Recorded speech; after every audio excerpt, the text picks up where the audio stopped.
علیکم ورحمۃ اللہ وبرکاتہ۔ الحمد للہ نحمده ونستعینه ونستغفره ونؤمن به ونتوکل علیہ ونعوذ باللہ من شرور انفسنا ومن سیئات اعمالنا من يهده الله فلا مضل له ومن يضلله فلا هادي له ونشهد أن لا إله إلا الله وحده لا شريك له ونشهد أن سيدنا وسندنا ومولانا محمدا عبده ورسوله وصلى الله تبارك وتعالى عليه وسلم تسليما كثيرا كثيرا أما بعد فأعوذ بالله من الشيطان الرجيم بسم الله الرحمن الرحيم يا أيها الناس قد جاءتكم موعظة من ربكم وشفاء لما في الصدور وهدى ورحمة للعالمين وقال تعالى لو أنزلنا هذا القرآن على جبل لرأيته خاشعا متصدعا من خشية الله وتلك الأمثال نضربها للناس لعلهم يتفكرون وقال تعالى فلا أقسم بمواقع النجوم وإنه لقسم لو تعلمون عظيم إنه لقرآن كريم في كتاب مكنون لا يمسه إلا المطهرون تنزيل من رب العالمين أفبهذا الحديث أنتم مدهنون وتجعلون رزقكم أنكم تكذبون صدق الله العظيم وعن عثمان ابن عفان رضی اللہ عنہ قال قال رسول اللہ صلی اللہ علیہ وسلم خیرکم من تعلم القرآن وعلمہ او کما قال علیہ الصلاۃ والتسلیم۔ ہر قسم کی تمام تعریفیں سزاوار ہوں اس خالق کائنات پر جو تمام جہانوں کا پالنہار ہے۔ درود و سلام ہو ذات قدسی وشیم صاحب الجود والکرم، تاجدار حرم نبی اکرم صلی اللہ علیہ وسلم پر، اور آپ کی آل اور اولاد پر، تمام صحابہ پر، تابعین پر، تبع تابعین پر، متبعین پر، تمام اولیاء اللہ پر، اسی طریقے سے یہ سلسلہ چلتا رہے قیامت تک کے آنے والے تمام مسلمانوں پر۔ میرے محترم عزیز دوستوں، بزرگوں، نوجوان ساتھیوں، عربی خطبے میں قرآن مجید کی جس آیت کی تلاوت آپ حضرات کے سامنے کی گئی، اس کا ترجمہ یہ ہے کہ یا ایھا الناس، اے لوگوں، قد جاءتکم موعظۃ من ربکم، کہ تمہارے رب کی جانب سے، قد جاءتکم موعظۃ من ربکم، تمہارے لیے ایک نصیحت اتاری گئی ہے، نصیحت آئی ہے، یعنی قرآن ہے۔ وشفاء لما فی الصدور، اور اس قرآن کے اندر جو ہے دلوں کے اندر جو روگ ہے، دلوں کے اندر جو بیماریاں ہیں، اس کے لیے شفا ہے۔ وہدن، ہدایت ہے دنیا کے اندر، ورحمہ، رحمت ہے آخرت کے اندر، للمؤمنین، ماننے والوں کے لیے، ایمان والوں کے لیے۔ اس آیت کی مثال کو علماء نے ایسے سمجھایا ہے کہ دیکھو، اگر کہیں زمین سخت ہے، اس سخت زمین پر اگر موسلات دھار بارش بھی ہو جائے، خوب تیز بارش ہو جائے، اس زمین کے اوپر نہ گھاس اگتی ہے، نہ کوئی پودے اگتے ہیں، کوئی چیز اس پر اگتی نہیں ہے، پانی اس کے اوپر سے بہہ کر کے چلا جاتا ہے۔ زیادہ سے زیادہ کیا ہوگا کہ زمین تھوڑی دیر کے لیے ٹھنڈی ہو جائے گی، پھر جیسے ہی دھوپ کی تپش زیادہ ہوگی پھر زمین گرم ہو جائے گی، پانی سوکھ جائے گا، اس سے کوئی اناج نہیں اگے گا، اس سے کوئی پھول نہیں اگیں گے، اس سے کوئی چیز پیدا نہیں ہوگی جو بنجر زمین ہوگی، جو سخت زمین ہوگی۔ قرآن مجید کے اندر اللہ تعالیٰ نے انسانوں کے دلوں کی مثال بھی زمین سے دی۔ فرمایا بعض انسانوں کے دل ایسے ہوتے ہیں جیسے بنجر زمین، ثم قست قلوبکم من بعد ذلك فہی کالحجارۃ او اشد قسوہ وان من الحجارۃ لما يتفجر منه الانہار وان منها لما يشقق فيخرج منه الماء وان منها لما يهبط من خشیۃ اللہ۔ عربی پتھر بھی دل رکھتے ہیں، پتھر بھی اللہ کے خوف سے روتے ہیں، لیکن انسان اگر قرآن پر عمل نہیں کرے گا، اللہ کا ڈر، اللہ کا خوف اس کے اندر نہیں ہوگا، اس کا دل پتھر سے بھی زیادہ سخت ہو جائے گا۔ تو فرمایا قرآن کے اندر اللہ نے جو نصیحتیں بیان فرمائی، جو موعظت بیان فرمائی، یہ اگر انسانوں کے سامنے نصیحت کی جائے گی تو ان کے دل نرم ہوں گے، جیسا کہ کوئی کھیت میں کام کرنے والا، ہل چلانے والا جو ہے بنجر زمین کو پہلے نرم کرتا ہے، اس میں ہل چلاتا ہے۔ تو قرآن مجید کے مطالعے سے یہ دلوں کا روگ، بنجر جو دل ہیں جو سخت ہو چکے ہیں وہ نرم پڑتے ہیں۔ اب جب نرم پڑتے ہیں، زمین جب نرم ہو گئی، اب اس کے اوپر بیج ڈالو تو پھر وہ درخت اگتا ہے۔ دل جب نرم ہو جائے گا، اس کے بعد جو ہے قرآن کے اندر جو مضامین ہیں وہ اس کے لیے شفا بنیں گے۔ شفاء لما فی الصدور، دلوں کے لیے شفا ہے۔ یہاں پر رک کر کے میں ایک عجیب تحقیق جو سامنے آئی ہے اس کو میں آپ حضرات کے سامنے بیان کروں گا۔ بڑی عجیب تحقیق ہے، میں امید کرتا ہوں کہ آپ حضرات اس کو غور سے سنیں گے۔ قرآن مجید کے اندر چند آیات میں اللہ نے یہ بات ارشاد فرمائی، افلم یسیروا فی الارض فتکون لهم قلوب یعقلون بها، کیا تم زمین میں چلتے پھرتے نہیں، اس کی نشانیوں کو دیکھتے نہیں تاکہ تمہارے دل سمجھیں، تعقلون بها۔ پھر ایک دوسری جگہ پر اللہ نے فرمایا لهم قلوب لا یفقهون بها، کہ ان کے دل ایسے ہیں کہ سمجھتے ہی نہیں ہیں۔ پھر ایک دوسری جگہ پر اللہ نے فرمایا کہ ختم اللہ علی قلوبہم وعلی سمعہم وعلی ابصارہم، اللہ نے ان کے دلوں پر مہر لگا دیا۔ تو جگہ جگہ اللہ تعالیٰ کہتا ہے کہ بھی ان کے دل سمجھتے نہیں، ان کے دلوں پر مہر لگ گئی۔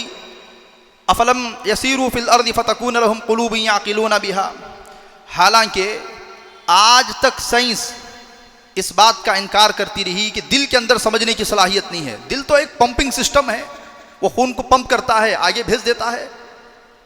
جتنی بھی انسان کے اندر سمجھ کی کیپیسٹی ہے وہ دماغ کے اندر ہے۔ انسان کو جتنے احکامات جاری کرتا ہے، بھی کیا کرنا ہے، کیا نہیں کرنا ہے، پیر اٹھانا ہے، پیر نہیں اٹھانا ہے، بیٹھنا ہے، کھڑے ہونا ہے، یہ گرم ہے، یہ نرم ہے، یہ سخت ہے، یہ ٹھنڈا ہے، یہ دشمن ہے، یہ دوست ہے، کون سگنل دیتا ہے؟ دماغ سگنل دیتا ہے۔ یہ سائنس آج تک کہتی رہی۔ حالانکہ حدیث میں آپ دیکھیے اللہ کے رسول علیہ الصلوۃ والسلام نے فرمایا الا وان فی الجسد مضغہ، خبردار جسم کے اندر جو ہے ایک خون کا لوتھڑا ہے، ایک گوشت کا ٹکڑا ہے، اذا صلحت صلح الجسد کلہ، اگر وہ صحیح سالم ہے، اگر وہ درست ہو گیا تو پورا جسم درست ہے، واذا فسدت الجسد کلہ، اگر وہ فساد ہو گیا تو پورا جسم جو ہے خراب ہو گیا۔ اب پھر دل کے بارے میں فرمایا۔ ایک اور حدیث میں اللہ کے رسول علیہ الصلوۃ والسلام نے فرمایا استفتی قلبک، تم اپنے دل سے فتویٰ پوچھو۔ بھی دل اس کا تو ایک پمپنگ سسٹم ہے، اس سے کہاں سے فتویٰ پوچھیں گے؟ تو بہرحال یہ قرآن مجید 1400 سال پہلے بیان فرمایا کہ دل بھی عقل رکھتا ہے، دل کے اندر بھی سمجھ ہے، دل کے اندر بھی سمجھنے کی صلاحیت اور کیپیسٹی ہوتی ہے، صرف دماغ کے اندر نہیں ہے۔ یہ 1400 سال پہلے قرآن اور حدیث میں ان چیزوں کو بیان کیا گیا، لیکن سائنس تو اب تک انکار کرتی رہی۔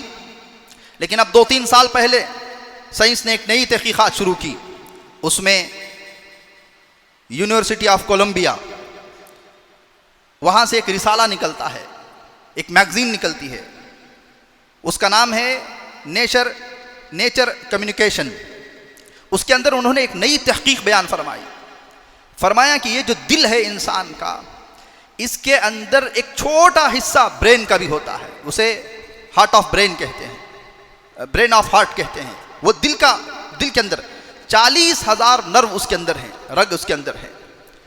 وہ جو ہے دماغ کو اتنے زیادہ سگنل بھیجتے ہیں کہ دماغ جو دل کو سگنل بھیجتا ہے، دماغ جو دل کو سگنل بھیجتا ہے اس سے زیادہ سگنل یہ چھوٹا جو دل کے اندر برین ہے وہ دماغ کو سگنل بھیجتا ہے، اور یہ باقاعدہ سائنس نے اس کو مانا ہے۔ حالانکہ 1400 سال پہلے قرآن کے اندر فرمایا گیا دیکھو دل اگر یہ صحیح سالم ہو گیا، اگر تم نے اس کے اوپر محنت کر لی تو پھر جو ہے تم کامیاب ہو۔ قرآن کو سمجھنا، جہاں جہاں قرآن کے سمجھنے کا ذکر آیا وہاں پر دل ہی کا تو ذکر ہے، بھی دلوں کو نرم کرو، دل سے قرآن کو سمجھو، دل سے عقل رکھو۔ تو بہرحال عزیز دوستوں بزرگوں، یہ جو ہمارے جو دل ہیں اس کے اندر بھی ایک برین ہے چھوٹا سا، 40,000 اس کے اندر نرو سسٹم ہے، آپ گوگل کر سکتے ہیں اس کے اندر، اور یہ سگنل دیتے ہیں۔ مثال دی علماء نے اس کی کہ مثال کے طور پر جو ہے کوئی انسان کسی کو مار کر کے اس کی آنکھ پھوڑ دیا، دماغ یہ سگنل دے رہا ہے کہ بدلے میں اس کی آنکھ پھوڑ دو، لیکن دل الگ سگنل دے رہا ہے کہ نہیں معاف کر دو۔ دماغ کے سگنل الگ ہیں، دل کے اندر اللہ نے کیپیسٹی الگ رکھی ہے۔ دل ہمیشہ صحیح مشورہ دیتا ہے، دل کے اندر سے نکلنے والے سگنل ہمیشہ رائٹ سگنل ہوتے ہیں، بلکہ دماغ کے اندر سے نکلنے والے جو سگنل ہیں وہ سگنل جو ہے کبھی جذبات میں ہوتے ہیں، کبھی بدلے کی بھاونا میں ہوتے ہیں، کبھی کسی اور انداز سے ہوتے ہیں۔ تو معلوم کیا ہوا، ہمارے دماغ کے اندر جو سسٹم ہے، ایک چھوٹا سا برین دل کے اندر بھی ہے۔ تو عزیز دوستوں بزرگوں، اسی دل کو جگانا ہے، اسی دل کے دماغ کو روشن کرنا ہے تاکہ انسان زندگی میں کامیاب ہو جائے۔ اللہ تعالیٰ نے قرآن مجید کے اندر فرمایا لو انزلنا هذا القرآن على جبل لرأيته خاشعا متصدعا من خشية اللہ، اگر اس قرآن کو ہم پہاڑ پر اتارتے تو پہاڑ دب جاتا، ریزہ ریزہ ہو جاتا۔ اتنی عظیم کتاب میرے اور آپ کے لیے اللہ نے جو ہے آسان کر دیا۔ وَلَقَدْ يَسَّرْنَا الْقُرْآنَ لِلذِّكْرِ فَهَلْ مِن مُدَّكِرٍ۔ موسیٰ علیہ السلام کلیم اللہ تھے، اللہ کو براہ راست بات کرنے کا معجزہ اللہ نے حضرت موسیٰ علیہ السلام کو دیا تھا۔ موسیٰ علیہ السلام نے اللہ رب العزت سے ضد کی کہ میں آپ کو دیکھنا چاہتا ہوں۔ لن ترانی، اللہ نے کہا تم مجھے دیکھ نہیں سکتے ہو۔ علماء نے یہاں بھی عجیب نکتہ بیان فرمایا، 1,24,000 انبیاء اللہ نے دنیا میں بھیجے، کسی نبی نے اللہ کو دیکھنے کی ضد نہیں کی سوائے حضرت موسیٰ علیہ السلام کے۔ ایسے کیوں؟ فرمایا اس کی وجہ یہ ہے کہ اللہ نے حضرت موسیٰ کو کلیم اللہ بنایا تھا۔ انسان کے اندر صفت یہ ہے، انسان کے اندر فطرت میں مزاج میں یہ ہے کہ جس سے بات چیت ہوتی ہے اس سے دیکھنے کو دل کرتا ہے۔ دنیا کے حالات پر بھی غور کریں، آج کل سوشل میڈیا کا دور ہے، بچوں کی زندگیاں تباہ ہو رہی ہیں۔ پہلے فون پر بات چیت ہوتی ہے، بعد میں ویڈیو کالنگ ہوتی ہے۔ انسان جس سے بات کرتا ہے فطری طور پر، قدرتی طور پر اسے دیکھنے کی تمنا کر بیٹھتا ہے۔ تو موسیٰ علیہ السلام اللہ رب العزت سے بات چیت کرتے تھے تو اللہ کی آواز سنتے تھے، اللہ سے بات چیت کرتے تھے، تو فطری طور پر حضرت موسیٰ علیہ السلام اللہ کو دیکھنے کی ضد کر بیٹھے۔ اللہ نے فرمایا لن ترانی، تم مجھے دیکھ نہیں سکتے ہو، تمہارے اندر اتنی طاقت، اتنی صلاحیت نہیں ہے کہ میری تجلیات کو اور مجھے دیکھ سکو۔ لیکن جب بہت زیادہ ضد کی تو اللہ نے فرمایا دیکھو تم براہ راست تو مجھے دیکھ نہیں سکتے، البتہ یہ جو طور ہے، کوہ طور، اس پر میں اپنی تجلی کو نازل فرماؤں گا، پہاڑ کو دیکھ لینا۔ تو اللہ تعالیٰ نے اپنی تجلی پہاڑ پر ظاہر فرمائی تو پہاڑ ریزہ ریزہ ہو گیا، دب گیا، پہاڑ پورا جل گیا۔ موسیٰ علیہ السلام فخر موسیٰ صعیقا، موسیٰ علیہ السلام جو ہے بے ہوش ہو کر کے گر پڑے۔ علماء نے فرمایا ہے جس طریقے سے اللہ کی ذات کے اندر اتنی قدرت ہے کہ وہ کسی چیز کے اوپر پڑھے تو وہ دب جائے، وہ جل جائے، وہ ریزہ ریزہ ہو جائے، اللہ کی صفات کے اندر بھی یہی تاثیر موجود ہے۔ قرآن اللہ کی صفت ہے۔ قرآن کیا ہے؟ اللہ کی صفت ہے۔ جو اللہ کی ذات میں طاقت ہے وہی اللہ کی صفت میں بھی طاقت ہے۔ اسی وجہ سے فرمایا کہ اللہ کی ذات کی تجلی جس طریقے سے پہاڑ پر ہوئی تو پہاڑ سنبھال نہیں پایا، اللہ کی صفت کلام اللہ کی بھی اگر پہاڑ پر اتار دیا جاتا تو اسے برداشت نہیں کر پاتا۔ لیکن اللہ تعالیٰ نے انسانوں کے دلوں پر اس کو آسان فرما دیا۔ انسان چاہے تو اسے سمجھ سکتا ہے، چاہے تو اپنی زندگی بدل سکتا ہے، لیکن مسئلہ کیا ہے؟ اللہ نے قرآن مجید کے اندر ارشاد فرمایا فَلَا أُقْسِمُ بِمَوَاقِعِ النُّجُومِ وَإِنَّهُ لَقَسَمٌ لَوْ تَعْلَمُونَ عَظِيمٌ۔ اللہ نے جگہ جگہ قرآن مجید کے اندر اپنی قدرت کو بیان فرمایا، اپنی نشانیوں کو بیان فرمایا، اللہ کی کتاب کے عظیم ہونے کو بیان فرمایا۔ اللہ نے فرمایا قسم ہے، فلا عربی کے اندر جو ہے سامنے والا جو مخاطب اگر کوئی بات کہتا ہے تو اس کے انکار کر کر کے پھر دوسری بات کہنا۔ مثال کے طور پر آپ نے مجھے کوئی بات کہی، میں نے کہا نہیں بات اس طریقے سے ہے، تو یہ لا عربی میں وہاں آتا ہے فلا اقسم بمواقع النجوم، نہیں تم غلط کہتے ہو، لا اقسم بیوم القیامہ، قیامت نہیں ہے، قیامت برپا نہیں ہوگی، تم غلط کہتے ہو، قیامت برپا ہوگی، اللہ کے سامنے کھڑے ہونا ہے، اللہ کے سامنے جواب دینا ہے۔ تو اسی طریقے سے فلا اقسم بمواقع النجوم، میں قسم کھاتا ہوں ستارے جہاں پر غروب ہوتے ہیں، جہاں پر جا کر کے ڈوب جاتے ہیں، وَإِنَّهُ لَقَسَمٌ لَوْ تَعْلَمُونَ عَظِيمٌ، یقیناً ایک بہت بڑی قسم ہے اگر تم اس کا علم رکھتے ہو، چھوٹی قسم نہیں ہے، یہ بڑی قسم ہے، اللہ کہہ رہا ہے۔ قسم کھائی، اس کے بعد قسم کھانے کے بعد اللہ نے فرمایا، بڑی قسم کھانے کے بعد إِنَّهُ لَقُرْآنٌ کریم، یقیناً یہ قرآن بڑی شریف کتاب ہے، بڑی باعزت کتاب ہے۔ فی کتاب مکنون، یہ ایک چھپی ہوئی کتاب میں ہے، لا یمسہ الا المطہرون، اس کو چھو نہیں سکتے مگر انتہائی پاکیزہ لوگ اس کو چھو سکتے ہیں۔ اب یہاں پر علماء نے دو تفسیریں بیان فرمائی۔ ایک تفسیر یہ بیان فرمائی کہ قرآن کو جو ہے بغیر وضو کے چھینا درست نہیں ہے، جائز نہیں ہے، قرآن کو ہمیشہ باوضو چھوئیں گے۔ ایک دوسری تفسیر علماء نے یہ بیان فرمائی کہ قرآن کی روح تک، قرآن کی حقیقت تک اگر تمہارے دل صحیح سالم نہیں تو تم اس کی حقیقت تک پہنچ نہیں سکتے۔ دل تمہارے خراب ہیں، دل تمہارے بگڑ چکے ہیں، تمہارے دل میں اگر گھمنڈ ہے، تمہارے دل میں اگر کبر ہے، تمہارے دل میں حب جاہ ہے، حب مال ہے اور حب دنیا ہے، دنیا کی محبت ہے، تو تم قرآن کی اس روح تک، قرآن کی تم حقیقت تک نہیں پہنچ سکتے۔ لا یمسہ الا المطہرون، اگر قرآن کی حقیقت تک پہنچنا ہے تو اپنے آپ کو انتہائی پاک باز بنانا پڑے گا، تب جا کر کے قرآن کے مضامین کو اور قرآن کے احکامات کو انسان کا دل جو ہے لے گا۔ انہ لقرآن کریم تنزیل من رب العالمین، جو اپنے رب کی جانب سے تھوڑا تھوڑا کر کے نازل ہوا ہے۔ افبہذا الحدیث انتم مدہنون، اللہ نے آگے ارشاد فرمایا کہ اس عظیم نعمت سے تم مداہنت کرتے ہو، تم منہ موڑتے ہو، اس عظیم نعمت جو اللہ نے تمہارے پاس دی قرآن، اسے تم روگردانی کرتے ہو، اسے پڑھتے نہیں، اس پر عمل نہیں کرتے، تف ہو تمہارے لیے، بربادی ہو تمہارے لیے، تم قرآن کو جھٹلاتے ہو۔ وَتَجْعَلُونَ رِزْقَكُمْ أَنَّكُمْ تُكَذِّبُونَ، یہ اللہ نے قرآن کی تعریف کر کے انسانوں کو جھنجھوڑنے کی کوشش کی ہے۔ سوال یہ پیدا ہوتا ہے کہ بھی ہم تو کہاں قرآن کو جھٹلاتے ہیں، سارے مسلمان قرآن کو مانتے ہیں نا، کون جھٹلاتا ہے؟ اس کے لیے تفسیر القرآن بالقرآن، اس آیت کی تفسیر کے لیے ہمیں قرآن مجید کی دوسری آیتوں کو دیکھنا پڑے گا۔ اللہ نے دوسری جگہ پر یہودیوں سے متعلق فرمایا، مثل الذین، سورہ جمعہ کے اندر، مثل الذین حملوا التوراۃ ثم لم يحملوها کمثل الحمار يحمل اسفارا، ان لوگوں کی مثال جن کو ہم نے حامل تورات بنایا، تورات عطا فرمائی، ثم لم يحملوها، لیکن وہ اس پر عمل نہیں کیے، وہ اس پر قائم نہیں ہوئے۔ یہودیوں کو جو ہے اللہ نے تورات کتاب دی تھی نا، ارے دی تھی نہیں دی تھی، وہ کتاب پر وہ عمل نہیں کرے، اس کتاب کو انہوں نے اپنی زندگی میں قائم نہیں کیا، عمل نہیں کیے تورات پر۔ کمثل الحمار يحمل اسفارا، ان لوگوں کی مثال ایسی ہے جیسے گدھے پر کتاب لاد دیے گئے ہوں۔ گدھے پر اگر کتاب لاد دیے جائے تو گدھا عالم بن جائے گا؟ گدھا تو عالم نہیں ہو سکتا ہے۔ فرمایا حالانکہ یہ یہودیوں کو خطاب ہے، اس میں ہمارے لیے بھی مثال ہے۔ اگر تم قرآن پر عمل نہیں کرتے، اگر تم قرآن کے احکامات کو سمجھتے نہیں، اسے پڑھتے نہیں، اسے سنتے نہیں، تو تمہاری مثال بھی ایسی ہے جیسے گدھے پر کتاب رکھ دی گئی ہو، گدھوں کی مثال ہے۔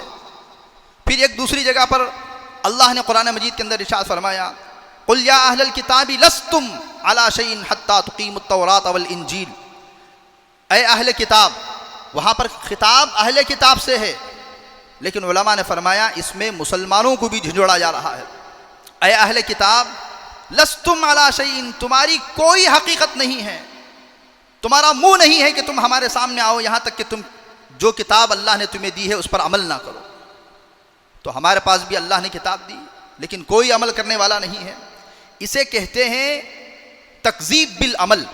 ایک ہوتا ہے تکذیب باللسان، زبان سے جھٹلانا. یہود بھی زبان سے نہیں جھٹلاتے تھے، وہ مانتے تھے کہ تورات اللہ کی کتاب ہے، لیکن عمل سے جھٹلاتے تھے. ٹھیک آج مسلمانوں کا بھی یہی مسئلہ ہے کہ مسلمان جو ہے زبان سے کبھی قرآن کا انکار نہیں کریں گے. ارے بھی اللہ کی کتاب ہے، قرآن ہمارا کتاب ہے، اٹھائیں گے، اگر گر جائے تو آ کر کے مسئلہ پوچھیں گے کہ کتنا نمک دینا ہے، کتنی شکر دینا ہے.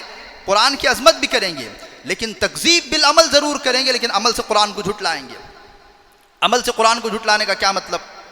قرآن نے جن چیزوں کو کرنے کا حکم دیا ان کو نہیں کریں گے. قرآن نے جن چیزوں سے بچنے کا، جن کو حرام قرار دیا ان سے بچیں گے نہیں. اس کی وجہ یہ ہے کہ انسان آج مسلمانوں کی اتنی بڑی تعداد ہے لیکن اللہ کہتا ہے لستم علی شیء، تمہاری کوئی حیثیت نہیں ہے.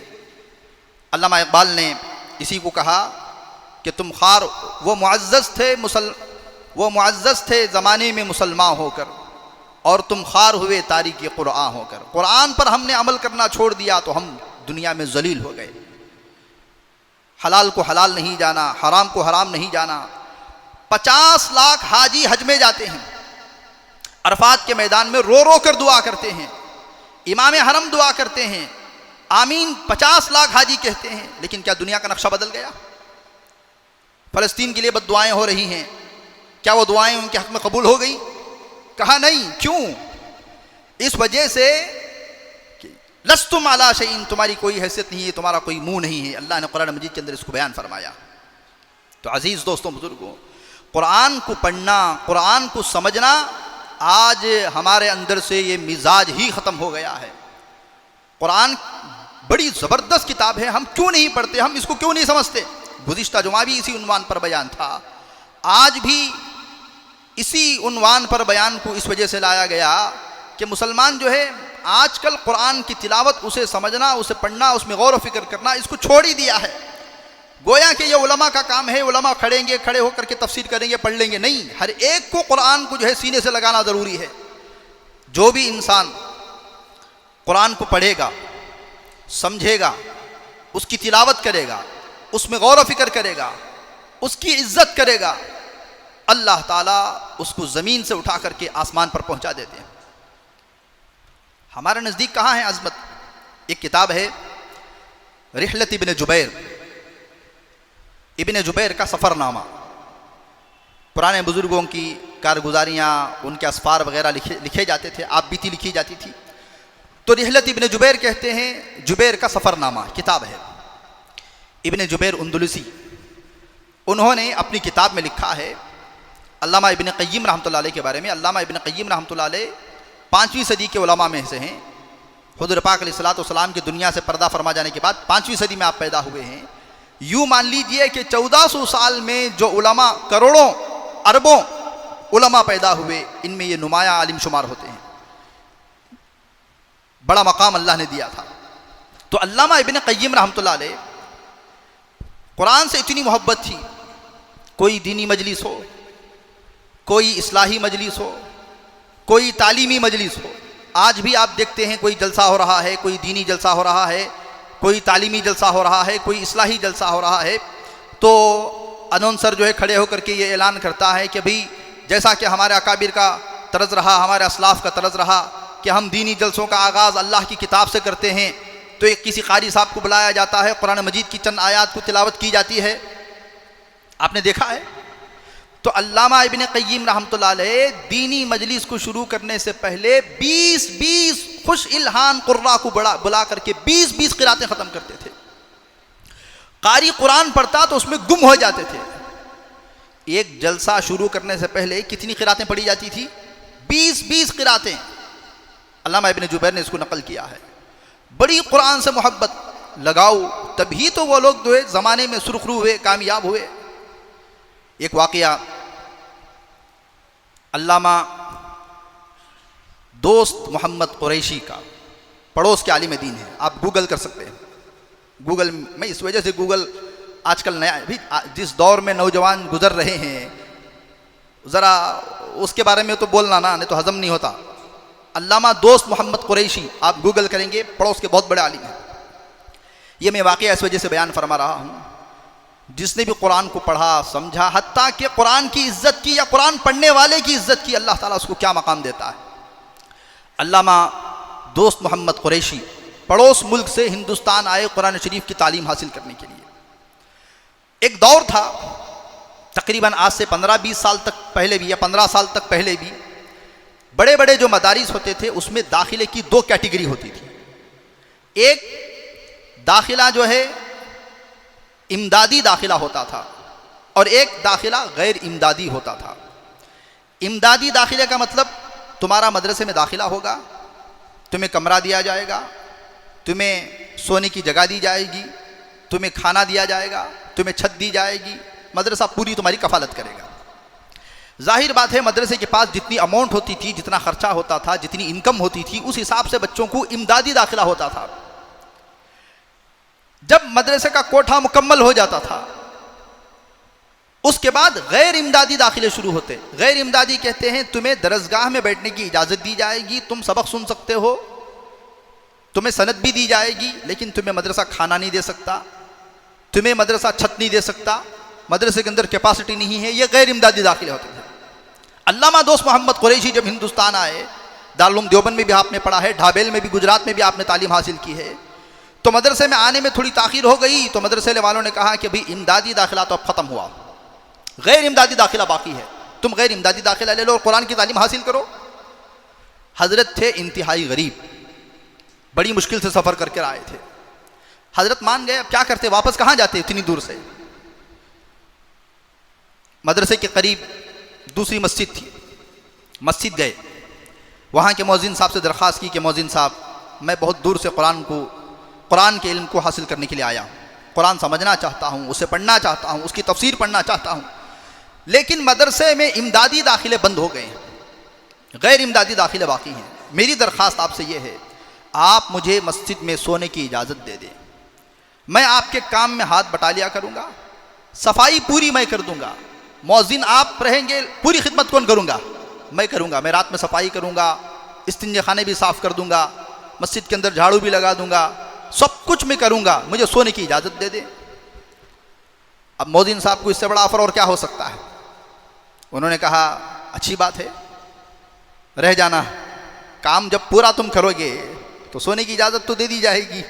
سونے کی اجازت مل گئی، لیکن کھانے کا مسئلہ حل نہیں ہوا۔ آپ جو ہے قرآن شریف کو اٹھایا، سیڑھیوں کے پاس بیٹھ کر قرآن مجید پڑھ رہے تھے، بڑی بھوک لگی ہوئی تھی، سامنے سے ایک خاتون کا گزر ہو رہا تھا، آواز بڑی پیاری تھی علامہ دوست محمد قریشی کی، اور قرآن ایک ایسی چیز ہے اگر کوئی خوش الہانی کے ساتھ خوبصورت آواز کے ساتھ پڑھتا ہے تو جانے والے بھی رک جاتے ہیں، کھڑے ہو جاتے ہیں، اگر سچے دل سے تلاوت کی جائے تو۔ قرآن اگر سامنے والوں کو سمجھ میں بھی نہ آئے تب بھی دلوں میں گدگدا دیتا ہے۔ مجھے معاف کرے، ہم لوگ مسلمان ہیں لیکن ہم عربی زبان سے واقف نہیں ہیں، لیکن آج بھی اگر تم کسی ایسے امام کے پیچھے کھڑے ہو جاؤ جسے اللہ نے بہترین آواز اور بہترین انداز پڑھنے کا دیا ہے، آنکھوں سے آنسو آ جاتے ہیں۔ کیوں؟ کیونکہ یہ ہماری عقل نہیں سمجھ رہی ہے، ہمارے دل کا جو برین ہے انہیں سمجھ رہا ہے کہ کیا کہا جا رہا ہے۔ ابھی جیسا کہ میں نے شروع میں کہا کہ دل میں بھی کیا ہوتا ہے، برین ہوتا ہے، وہ ہماری روح سمجھ رہی ہوتی ہے۔ وہ خاتون کھڑے ہو گئی، آپ قرآن مجید کی تلاوت ختم کرنے کے بعد جو ہے چہرہ نیچے ڈال کر کے بڑے غم میں بیٹھے ہوئے تھے۔ اس خاتون نے کہا بیٹے کچھ پریشانی ہے؟ تو علامہ دوست محمد قریشی نے کہا کہ پریشانی ایسی ہے کہ آپا آپ اس کو حل نہیں کر سکتے ہیں، خالہ جان آپ اس کو حل نہیں کر سکتے ہیں۔ تو اس خاتون نے کہا آپ کہو تو صحیح، کوشش کریں گے۔ کہا ایسے ایسے مدرسہ آیا تھا، مدرسے میں غیر امدادی داخلہ تھا، امدادی داخلے ختم ہو گئے تھے، سونے کا انتظام ہو گیا لیکن کھانے کا انتظام نہیں ہوا۔ اب اس خاتون نے کہا کہ کھانے کا انتظام ہماری طرف سے ہے۔ مزے کی بات بتاؤں، وہ خاتون کوئی چودھری گھرانے سے نہیں تھی، وہ خاتون کوئی مالدار خاتون نہیں تھی، وہ خاتون خود کسی گھر میں کام کے لیے جاتی تھی، کام والی عورت تھی۔ اس نے کہا صبح میں مجھے 2 روٹی ملتے ہیں، رات میں مجھے 2 روٹی ملتے ہیں گھروں سے، 1 روٹی میں تمہیں دے دوں گی، 1 روٹی میں کھاؤں گی۔ تو چنانچہ اس نے 2 سال یا 3 سال تک صبح میں ہر روز آپ کو ایک روٹی دیتی، رات میں ہر روز آپ کو ایک روٹی دیتی۔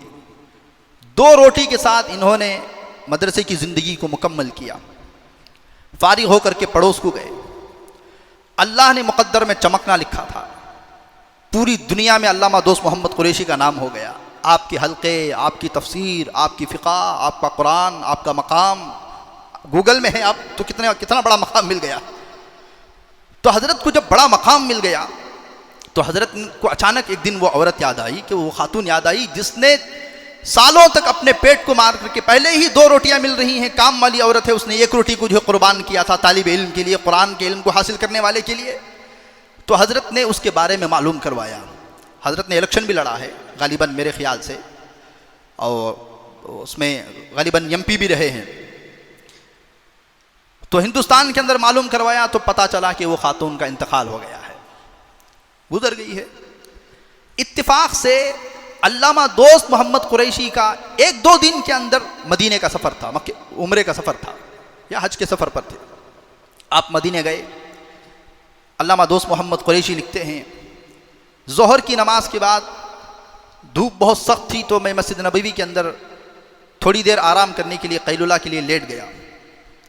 تو میں کیا دیکھتا ہوں کہ مسجد نبوی کے اندر ہی جہاں پر روضہ ہے، روضے سے تھوڑی دور بڑا اسٹیج لگایا گیا ہے۔ اسٹیج ہیرے موتیوں سے جڑا ہوا ہے، اور اس اسٹیج پر اس خاتون کو بڑے اعزاز کے ساتھ بٹھایا گیا ہے۔ حضرت کہتے ہیں کہ میں جب وہ اسٹیج دیکھا، وہ خاتون کو دیکھا، تو میں وہ اسٹیج کی خوبصورتی اور وہ دیکھتا رہا۔ اچانک مجھے یاد آیا کہ یہ تو وہی خاتون ہے جو میری خدمت کیا کرتی تھی۔ ظاہر بات ہے، کسی کو اگر غربت میں خستہ حالی میں دیکھا گیا ہو اور اچانک وہ خوشحالی میں اس کا لباس بدل گیا ہے، اس کے چہرے کا رنگ بدل گیا ہے، تو پہچاننا مشکل ہو جاتا ہے۔ تو سامنے جا کر کے کہا، آپ وہی خاتون نہیں تھی جنہوں نے میری 1 روٹی کے ساتھ میری مدد کی تھی صبح شام؟ تو انہوں نے کہا کہ بیٹے دوست محمد، میں وہی ہوں۔ تو حضرت نے کہا، میں تمہارے بیان میں تحقیق کروایا کہ میں تمہاری مدد کر سکوں، میں تمہیں کچھ دے سکوں، لیکن مجھے پتہ چلا کہ تمہارا انتقال ہو گیا ہے۔ تو انہوں نے کہا، دوست محمد تم مجھے کیا دیتے، یہ دیکھو اللہ نے مجھے اس کے بدلے میں کیا دیا ہے۔ تو اللہ کی کتاب کوئی معمولی کتاب نہیں ہے۔ لہم قلوب لا یفقہون بہا، ہمارے دل ایسے ہو گئے ہیں بنجر کہ قرآن کو سنتے ہیں۔ جیسا کہ میں نے کہا نا، اگر بنجر زمین پر بارش ہوتی ہے، بنجر زمین پر بارش پڑتا ہے تو اس پر نہ کوئی گھاس اگتا ہے، نہ کوئی پھول اگتے ہیں، کوئی چیز اگتی نہیں ہے۔ تھوڑی دیر کے لیے زمین ٹھنڈی ہو جاتی ہے، پھر جب دھوپ تیز ہوتی ہے تو زمین گرم ہو جاتی ہے۔ آج ہمارے دلوں کا حال یہی ہے کہ مسجد میں آتے ہیں، بیان ہوتا ہے تو تھوڑی دیر دل متاثر ضرور ہو جاتا ہے، لیکن چونکہ بنجر زمین ہے، بجائے اس پر پھل پھول اگنے کے جو ہے، اور باہر جاتے ہیں گناہوں کی تپش پڑتی ہے تو پھر دل سخت ہو جاتے ہیں۔ تو دلوں پر محنت کرنے کی ضرورت ہے۔ قرآن کے اندر اللہ نے بہترین موعظت رکھا ہے، نصیحتیں رکھا ہے، آنے والی نسلوں کے سدھرنے کا ذریعہ ہے۔ بیان کا خلاصہ یہ ہے کہ تحدیث بالنعمہ کے طور پر میں آپ حضرات کے سامنے کہہ رہا ہوں کہ اللہ تعالیٰ نے تقریباً 12 سال سے تفسیر پڑھنے پڑھانے کا موقع دیا۔ 8 سال میں مدرسے میں رہا تو وہاں بھی تفسیر پڑھاتا رہا۔ جس مسجد میں اس سے پہلے خدمت کرتا تھا وہاں بھی روزانہ تفسیر میرے ذمے میں تھی۔ اللہ کا کرنا ایسا ہوا کہ یہاں بھی روزانہ تفسیر ہے۔ فرق صرف اتنا تھا کہ وہاں فجر کے بعد 20-25 منٹ 20 منٹ تھی، یہاں عشاء کے بعد 20 منٹ ہے، 15-20 منٹ ہے۔ تو بہرحال آپ حضرات سے گزارش کی جاتی ہے، اپنی دل کی دنیا بدلنے کے لیے، اپنے روح کی غذا کے لیے، اپنے آپ کے لیے اللہ کی خاطر جو ہے تھوڑا سا وقت قرآن کو سمجھنے کے لیے ضرور نکالیں۔ عشاء کی نماز آپ یہاں پڑھنے کی کوشش کریں۔ بنگلور تو نہیں ہے کہ ایک جگہ سے دوسری جگہ جانے کے لیے گھنٹہ 1.5 گھنٹہ لگتا ہو۔